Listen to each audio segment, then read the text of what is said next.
with Tassie! Hello, little learners! Are you ready for another incredible letter?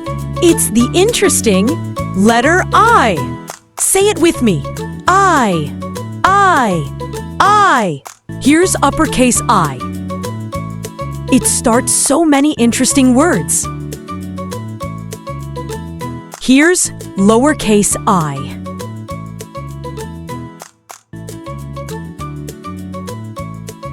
I is for iguana. Waves happily. Ice cream. Triple scoop with sprinkles. Island. Tiny palm tree I swaying. is for iguana, green and bright. Ice cream melting in the light. Island dancing in the sea. I, sing with me. I brem the four-leaf freedom cup. Island style you with the shop. I got the slop for our feet.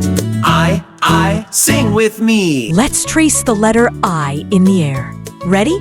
Straight line down. Then for uppercase, a line across the top and a line across the bottom. Lowercase I is just a straight line and a dot on top. Incredible work, friends! You've learned the interesting letter I. Keep your eyes open for more I words. See you next time!